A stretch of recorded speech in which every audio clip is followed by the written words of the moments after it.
Cine reporter channel viewers அனைவருக்கும் வணக்கம். நம்ம தமிழ் சினிமாவில் குடும்ப கதையை பின்னணியாக வச்சு குடும்பத்தினுடைய ஒற்றுமை குறித்த கதையை களமாக அமைச்சு பல படங்களை எடுத்த இயக்குனர்கள் ஒரு சிலர் தான் இருப்பாங்கங்க. அந்த வழியில் பார்த்தோம் அப்படின்னா முக்கியமான இடத்துல இருக்கிறது வாழ்ந்து மறைஞ்ச இயக்குனர் நடிகர் விஷு தாங்க. இன்றைக்கி அவருடைய நினைவு தினம்.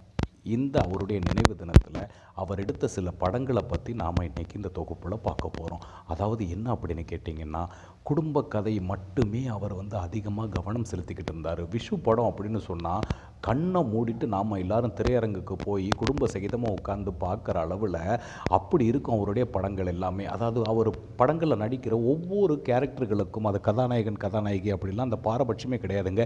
எல்லா கேரக்டர்களுக்கும் ஒரு சரியான விதத்தில் ஒரு அளவுகோலை வச்ச மாதிரி கரெக்டாக முக்கியத்துவம் கொடுத்து கதையை எழுதுறதுல வசனம் எழுதுறதுல விஷுவுக்கு நிகர் விஷு தான் அப்படின்னு சொல்லக்கூடிய அளவில் தாங்க அவருடைய படங்கள்லாம் இருந்தது. அப்படி இருக்கும்போது நம்ம பார்த்தோம் அப்படின்னு கேட்டிங்கன்னா, அவர் நடித்து இயக்குன நிறைய படங்கள் ரொம்ப பெரிய அளவில் பேசப்பட்ட அந்த காலத்தில் அவருக்குன்னு ஒரு மிகப்பெரிய ரசிகர் பட்டாளத்தை ஏற்படுத்துகிற அளவு தாங்க இருந்திருக்குது. குறிப்பாக சொல்லப்போனால் நிறைய படங்களில் அவருடைய குடும்பத்தை மையமாக வச்சு வந்த கதைகளில் என்ன அப்படின்னு கேட்டிங்கன்னா, பிரச்சனை உள்ள ஒரு குடும்பத்துக்காரங்க இந்த விஷு படத்தை போய் பார்த்தா அவங்களே மனசு மாதிரி குடும்பத்தோடு சேர்ந்துருவாங்கன்னு சொல்லக்கூடிய அளவில் தான் நிறைய கதைகள் அவர் பண்ணார். சம்சாரம் அது மின்சாரம் படமாக இருக்கட்டும், இப்படியே போகலாம். அவ்வளவு குணாதிசயம் கொண்ட ஒரு விஷு அவ்வளவு குடும்ப பாங்கான நிறைய கதைகளை வச்சு படங்கள் எடுத்திருக்கிறாரு. வேடிக்கையின் வாடிக்கையாக இருக்கட்டும், இப்படி அவர் எடுக்கிற படங்கள் எல்லாமே குடும்பத்தை மட்டுமே பின்னணியாக குடும்பத்தினுடைய முக்கியத்துவத்தை உணர்த்துற மாதிரி படங்கள் மட்டும்தாங்க அவர் எடுத்துகிட்டு வந்துக்கிட்டு இருந்தார்.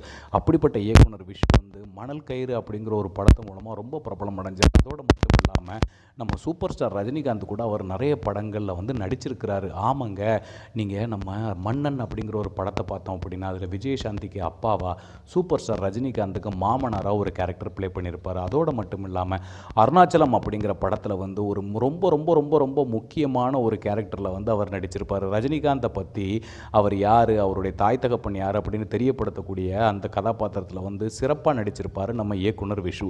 இப்படி இருக்கிற இந்த நேரத்தில் என்ன ஆச்சு அப்படின்னு பார்த்தீங்கன்னா, நம்ம ரஜினிகாந்த் நடித்து மெகா ஹிட்டான தில்லுமுள்ளு அப்படிங்கிற திரைப்படத்தை பாலச்சந்தர் இயக்கியிருந்தார். அந்த படத்துக்கு திரைக்கதையும் வசனமும் எழுதுனது யார் அப்படின்னு கேட்டிங்கன்னா நம்ம விஷு தாங்க. இப்படி பலதரப்பட்ட மக்களும் அவரை நினச்சிக்கிற அளவுக்கு தான் அவருடைய திரைப்படங்கள் அமைஞ்சிருந்தது.